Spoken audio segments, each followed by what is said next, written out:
everyone, it's me, Anne-Marie, and welcome to our city homestead. Today, as you can see, we're not on our city homestead. We are actually in a shared co-work office space, and there's a meeting upstairs, so I do apologize. You might hear them in the background. But the space we're in today, I will show you around in just a moment, was originally the post office and police back in the early 50s.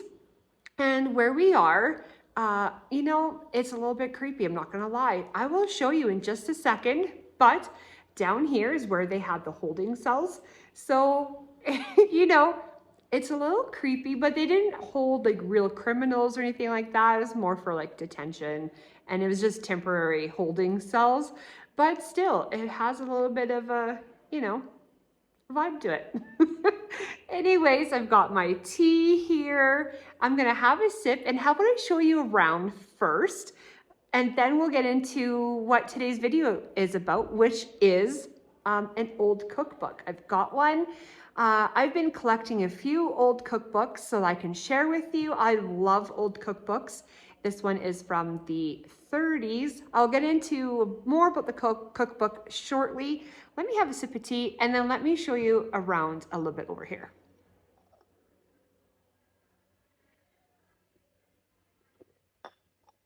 Okay, let me give you a small tour. All right, so I don't know if you can see this, but it's got the original iron bars on the windows. Now it's just a meeting space, but this was one of the holding cells. And then we've got like this old brick. It's, yeah, I don't know. It's rough. It's really neat. And you could definitely tell it's old, it's chipping away. Gives it character for sure. And you can also see the cement ceilings, and there's cement around like pillars and stuff. And there's lots of office space down here, so I'm not gonna really show all of that spot.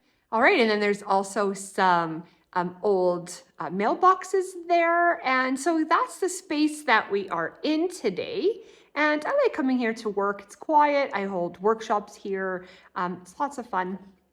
I enjoy it, and I like history, so maybe I'll share some of the history about this building in the description. Let's get back to what we're going to talk about today, and I will show you. I got this from an elderly lady. It is the Blue Ribbon Cookbook, and I'll show you inside. So neat.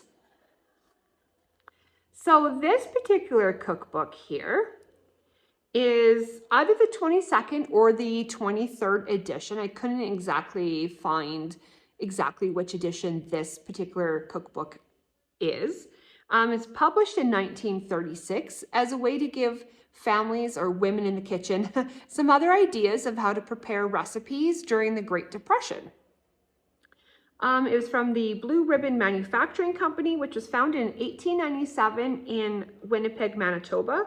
And the Canadian Blue Ribbon Company published cookbooks to help promote their products like tea, coffee, spices, extracts, and baking powder, of course. How can I forget baking powder? Because I remember my grandma, she had a Blue Ribbon Cookbook. I don't know the year, and I really wanted it when I was a kid, but my dad kept saying, no, that grandma could keep her cookbooks. So I never got it, unfortunately. I would have loved that one. It was old. I would have really liked it. But I remember my grandma always, when she would make something with baking powder, had the Blue Ribbon baking powder in the tin can, and the can was red, I believe. So, yeah, it was something, you know, Blue Ribbon was quite popular in Canada way back when. There was a lady I was reading about, she had this edition from her mom, and then she had the earlier edition of this Blue Ribbon Cookbook from her grandmother. And I believe her grandmother had all the coupons taken out and used, and you could use the coupon that was in the cookbook to buy another cookbook for 25 cents. So probably this cookbook would have been 25 cents back in 1936. So that's when this book was published. 1936, but Blue Ribbon first started publishing cookbooks in 1905. So pretty cool. Okay, let me flip you around and I will show you inside this cookbook, which I think is pretty cool. All right, so here is our cookbook. I'm just gonna have a sip of tea here.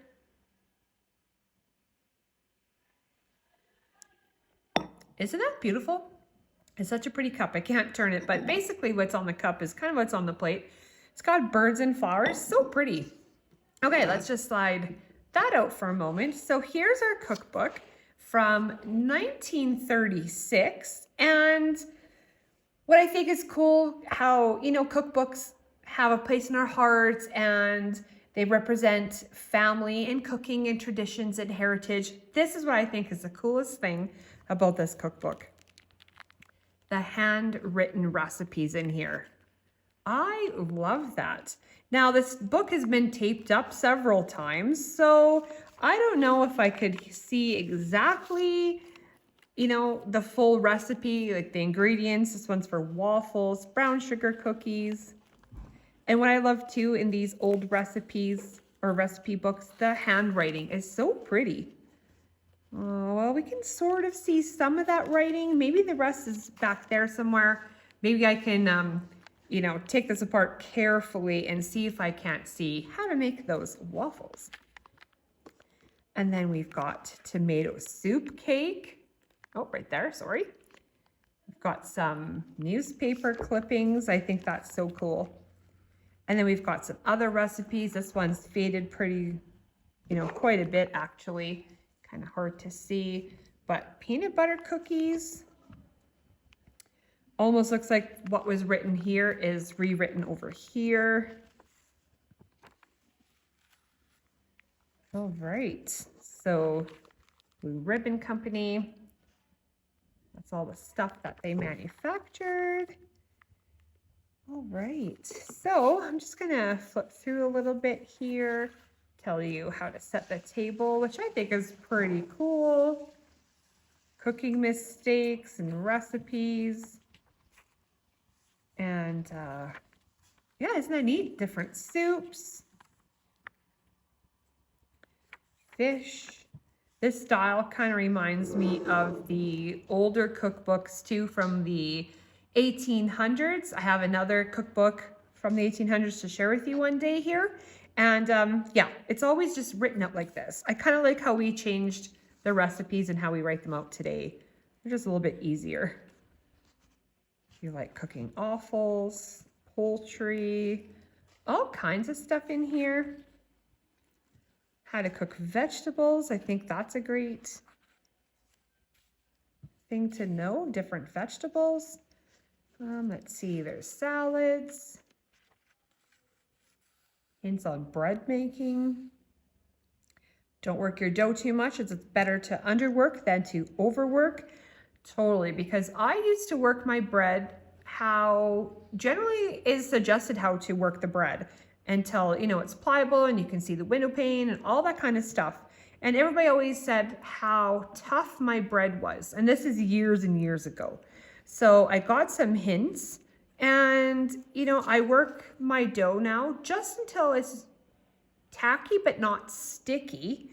And now I can make beautiful bread. So that's definitely a tip that I agree with. All right, yeast. I think the yeast would be interesting too because I don't know if they're using, I'm guessing, yeast cakes back in the 30s. Yes, 1 compressed yeast cake is equal to 2 dry yeast cakes or 2 cups of homemade yeast. So there you go on that, hey? Interesting. So we got breads here, different types of breads. Overnight bread, I'm totally gonna try that one. Boston brown bread, cornbread, all kinds of things here. I feel like, oh yeah, there we go. Some different rolls, flour mixtures for different uses, leavening agents, biscuits, tea biscuits, there's muffins here, honey cornflake muffins, well that's interesting. Griddle cakes, So different pancakes and waffles, deep fat frying and fritters, all kinds of pastries. And then there's hints, washing up, cooking vegetables, bachelor and camp cookery. Oh, that's kind of neat, hey? And what I kind of, oh, pickles and catsups. I'm definitely gonna have to try that. And what I like about these types of cookbooks too is they always give like extra information. So if you have somebody sick, what you can give them to make them feel better. I always like that. I think that's kind of cool. All right, different desserts and puddings. We've got a newspaper clipping, which I think is kind of neat. And it's for prize carrot loaf. So, have to try that. All right, different fuels for your stove, which is interesting as well.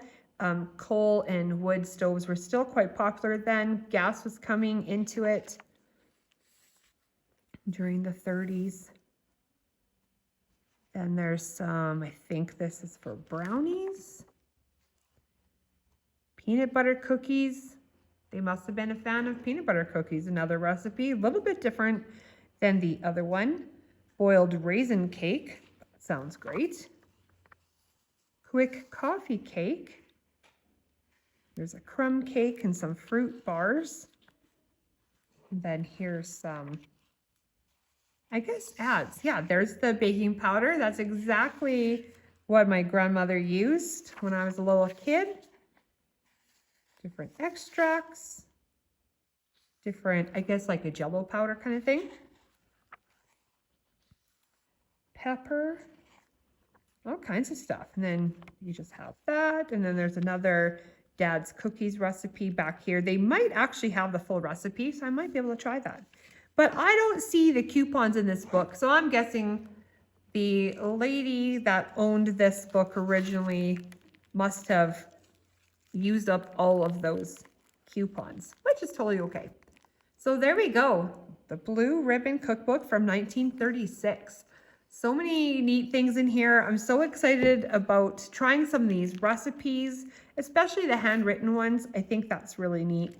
So there you have it. There is our cookbook from 1936. So that is our Blue Ribbon Cookbook from 1936.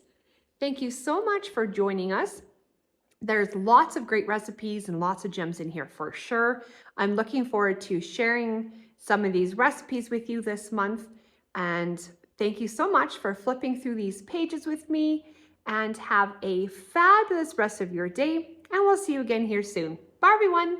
I will be released in just a moment, which actually were they temporarily held, not really prisoners, mainly for like detention, so very great to hand.